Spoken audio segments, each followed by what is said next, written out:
রান্না করতে, করতে আমাদের অনেক রাত হয়ে গিয়েছে। গভীর রাত হয়ে গিয়েছে বলা যেতে পারে। আমরা গভীর রাতে খাওয়া-দাওয়া করছি। রাত্রেবেলার খাওয়া-দাওয়াটা। তো কেন আমাদের সাথে এরকম হলো ভিডিওটা দেখেন তাহলেই বুঝতে পারবেন যে কী ঘটনাটা না ঘটছে আমাদের সাথে। আসসালামু আলাইকুম, সবাই কেমন আছেন? আশা করি আল্লাহর রহমতে সবাই খুব ভালো আছেন। আমিও খুব ভালো আছি। ওই যে রান্না-বান্না তো আমি করতে পারতেছি না গ্যাসের জন্য। তো হাসব্যান্ডের জন্য অপেক্ষা করতেছিলাম। আর এই যে ১০ টার সময় ও আসছে। আজকে অনেক দেরি হয়ে গিয়েছে। যাই হোক এখন তাড়াতাড়ি করে তো রান্নাবান্না করতে হবে। আর আমার হাসব্যান্ড বাসায় আসার সময় প্রতিদিন ওই যে কেক, তারপরে হচ্ছে চিপস, না হলে একটু চপ পেঁয়াজু নিয়ে আসে। যেহেতু সন্ধ্যাবেলার দিকে আমি কিছু খাই না, তো একটু নিয়ে আসে। খাওয়া-দাওয়া করে তারপরে যে আমি রান্নাবান্না শুরু করে দিই। কিন্তু আজকে অনেক দেরি হয়ে গিয়েছে। তো আমি আমার হাসব্যান্ডকে বলতেছিলাম যে, "আজকে খাওয়া-দাওয়া বাদ দিয়ে আগে রান্নাবান্না করি।" কিন্তু ও বলল যে, "না, আগে তুমি খাওয়া-দাওয়া করো।" এখানে চিপস, ড্রাই কেক নিয়ে আসছিল। বলল যে, "আগে খাও, একটু ঠান্ডা হোক, তারপরে রান্না করতে আসো।" তো আমি ওকে বললাম যে, "আগে চুলাটা তো ধরিয়ে দাও। তারপরে যে ভাতটা বসিয়ে আমি খাওয়া-দাওয়া করি, নাহলে অনেক দেরি হয়ে যাবে।" কারণ অনেক অলরেডি দেরি হয়ে গিয়েছে। তো আমি ওকে জামা-কাপড়ও চেঞ্জ করার সময় দেইনি। তাড়াতাড়ি করে আগে গ্যাসের চুলাটা জ্বালিয়ে নিয়েছি। এইদিকে আবার গ্যাসের চুলাটাই দেখেন সমস্যা করতেছে। আসলে যেদিন দেখবেন যে হাতে কাজ বেশি থাকে বা হচ্ছে আপনি বেশি ব্যস্ত থাকবেন, সেদিনই আপনার সাথে এরকমই হয়।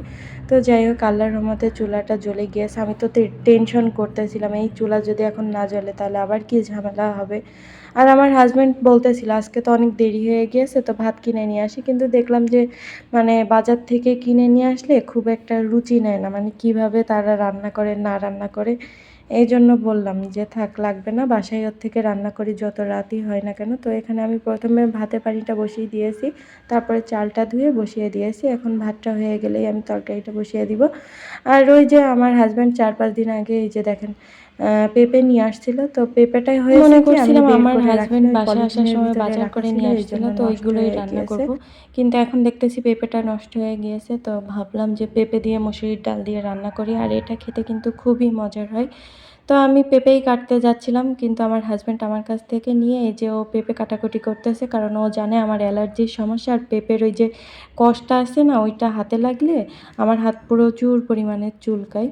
তো এইজন্য ও কেটে দিচ্ছে। আমি বারবার নিষেধ করলাম যে, "এমনিতে অনেক দেরি হয়ে গিয়েছে। সারাদিন অনেক কাজ করো। তুমি যাও, যেয়ে গোসল করে নাও। আমি কেটে নিবো। কোনো সমস্যা হবে না।" কিন্তু তারপরেও যাই হোক ও আমার মানে কাজে একটু হেল্প করে দিয়েছে। পেঁপেটা কেটে দিয়েছে। তারপরে বলতেছিল যে, "ঝাল পেঁয়াজ কেটে দেয়া লাগবে কিনা?" আমি বললাম যে, "না, ওইগুলো আমি পারবো।" কিন্তু তারপরেও সেগুলোও সে কেটে দিয়েছে।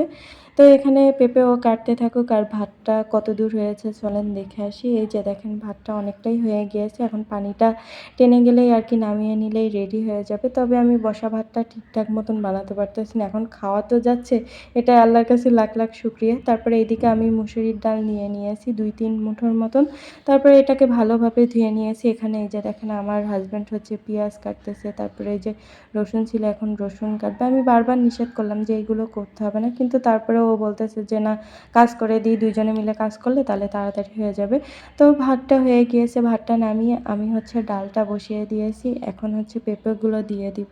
আর পেঁপের ভিতরে আমি কয়েকটা ঝাল কেটে দিয়েছি। তারপরে পেঁয়াজ, সামান্য পরিমাণের রসুন, এখানে জিরা গুঁড়া আর হলুদ গুঁড়া আর সামান্য পরিমাণের গরম একটু মসলা বলতে দিয়ে আর কি আমি বলতে ডালটাকে আর চেয়েছি পেঁপেটাকে ভালোভাবে সিদ্ধ করে সুন্দরভাবে নিতে হবে। তো একটু ভালোভাবে সিদ্ধ সিদ্ধ করা হয়ে গিয়েছে। এখন আমি হচ্ছে তেলানি করার জন্য পেঁয়াজ আর রসুনটাকে সরিষার তেল দিয়ে খুব ভালোভাবে একটু কড়া কড়া করে ভাজবো। আপনারা চাইলে এখানে সয়াবিন তেল দিতে পারেন, কিন্তু আমি সরিষার তেল দিয়ে ভাজতেছি।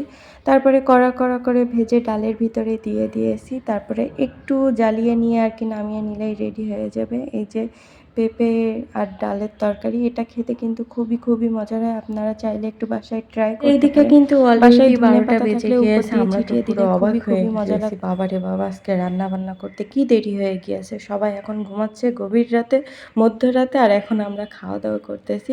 আমি রাত জেগে থাকলে আমার কোনো সমস্যা নেই। কিন্তু আমার হাসব্যান্ডের জন্য আমার টেনশন হয়। যেহেতু ও সেই সকালবেলা চলে যায় ৭টার দিকে, আর বাসায় আসে ৮টা, ৯টা বা ১০টা এরকম রাত্রেবেলা। তো ও সারাদিন তো ঘুমানোর চান্স পায় না।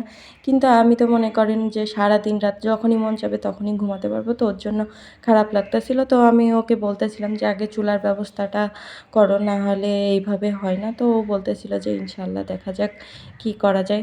তো এই আরকি তারপরে তাড়াতাড়ি করে আমরা ২ জনে মিলে খাওয়া-দাওয়া করে নিয়েছিলাম। আর আজকের এই ডাল আর পেঁপের তরকারিটা খুবই, খুবই মজার হয়েছে। আপনারা চাইলে কিন্তু বাসায় ট্রাই করতে পারেন। আর এটা কিন্তু স্বাস্থ্যের জন্য খুবই ভালো আর খুবই পুষ্টিকর। তো আজকের ভিডিওটা এই পর্যন্তই। আর ভিডিওটা কেমন হয়েছে অবশ্যই কিন্তু কমেন্ট করে জানাবেন। তো সবাই ভালো থাকবেন, সুস্থ থাকবেন। আল্লাহ হাফেজ।